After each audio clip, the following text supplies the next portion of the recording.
Okay, so if you're in the world of food defense, you know that getting a plan in place is a huge first step. But let's be real, that's just the beginning. The real challenge, the one we're diving into today, is this. How do you know, like for sure, that your plan is actually doing its job? Let's get into it. So here's what we're going to cover. First, we'll ask the big question, is your plan working? Then we'll look at the 4 key tools you need to find out. After that, it's all about turning that data into real insight. We'll touch on the all-important root cause question, and finally, we'll put it all together with a hands-on example. All right, let's jump right into section 1. This is where we tackle that big, fundamental question. You've done the hard work, right? The food defense plan is implemented, the procedures are all written out, your staff has been trained. But now what? How do you actually go from just having a plan to proving it works? And this really is the question you have to ask yourself. It's easy to get a false sense of security from a plan that just sits in a binder. But a plan that's been tested and proven to be effective, that gives you real security. And the key to figuring that out is getting a handle on 2 really important but different ideas. And here's that crucial distinction I was talking about, monitoring versus evaluation. Think of it like this. Monitoring is all about the what. It's the simple act of gathering the data, reviewing logs, doing your tests. But evaluation, that's the why. That's where you step back, look at all that data you collected, and figure out what it actually means. Are your strategies working? You absolutely need both. They go hand in hand. Okay, so if we're going to gather all that crucial data, how do we actually do it? Well, it all starts with 4 essential monitoring tools. I want you to think of these as the absolute must-haves in your food defense toolkit. First up, tool number 1. It might seem basic, but it's the foundation of everything.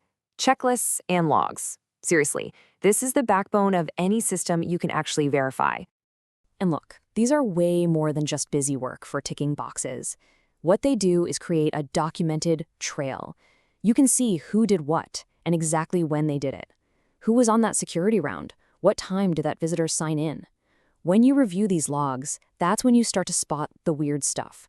The patterns, the inconsistencies, anything that just doesn't look right and needs a closer look. All right, tool number 2 is your first line of active defense. It's simple, it's direct, a good old-fashioned visual inspection.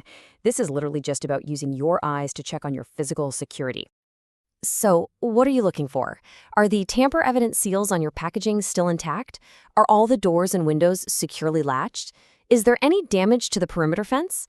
I mean, these are the kinds of obvious signs that something's up, but you're only going to catch them if someone is actively looking.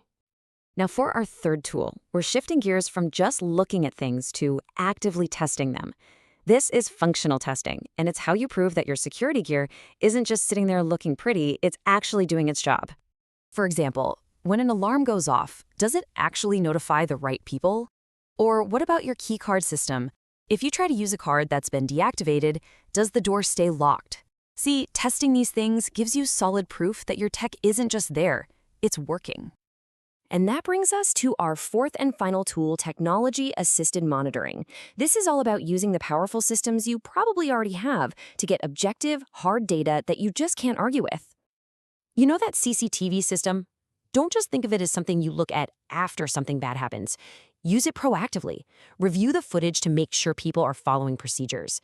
And those electronic access logs, oh man, they are a goldmine of information. They give you a perfect, objective record of who went where and exactly when they did it. There's no guesswork involved. Okay, so you've been using all your tools. You've got this mountain of data, logs, inspection notes, test results, the whole shebang. Now what? Well, this is where the magic happens. We've got to turn all that raw data into something meaningful. It's time for evaluation. When we talk about effectiveness, this is really what it all boils down to. The question is simple. Is the thing you're doing, your mitigation strategy, actually making a difference? Is it reducing the vulnerability you were worried about in the first place? In other words, is the risk actually going down? And to figure that out, you just need to ask 3 key questions. They're simple, but they're incredibly powerful. First, are people actually following the procedures? Second, are we finding any mistakes or deviations? And then, the third question. This is the one that changes the game. If you are finding problems, why? You know what? Let's make this real. Let's walk through a practical scenario, because this is where we take all this theory and see how it applies to the kinds of problems you probably face every day. Okay, so meet David. David's a production manager, and he's looking at his monthly food defense report. His monitoring process, which includes reviewing visitor logs, has turned something up. It shows that 5 times in the last month, the visitor log wasn't filled out correctly. Specifically, a required ID number was missing. So David's in a tough spot here. On one hand, his monitoring system worked perfectly, right? It caught the errors. But now he's asking himself the million-dollar question, the evaluation question. Does this mean my whole procedure for signing in visitors is ineffective? So what do you think? What should David conclude? Do you say the strategy is working because, hey, we caught the mistakes? Or do you say it's failing because mistakes are happening in the first place? Or maybe, just maybe, it's a little more complicated than that. The real answer, of course, is it depends. Just knowing there were 5 screw-ups isn't enough information. David's next move shouldn't be to just throw the whole procedure out. No. His job now is to diagnose the problem. He needs to find the root cause. And this is what evaluation is all about. David has to do some digging. Is it a training problem? Maybe the guard just wasn't trained properly on why that ID number is so important. Or is it a clarity problem? Maybe the logbook form itself is confusing. Or is it something else? Is the guard just deliberately not doing it? See, the fix is totally different depending on which why is the real reason. And that's exactly why digging for that root cause is so incredibly important.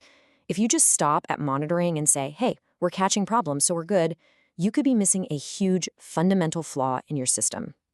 And honestly, an ineffective strategy is even more dangerous than having no strategy at all, because it gives you this false sense of security.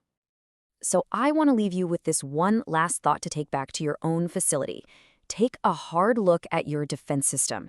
Is it providing you with real, proven security, or is it just giving you the idea of security? Because trust me, the difference between those two things, well, it could be everything.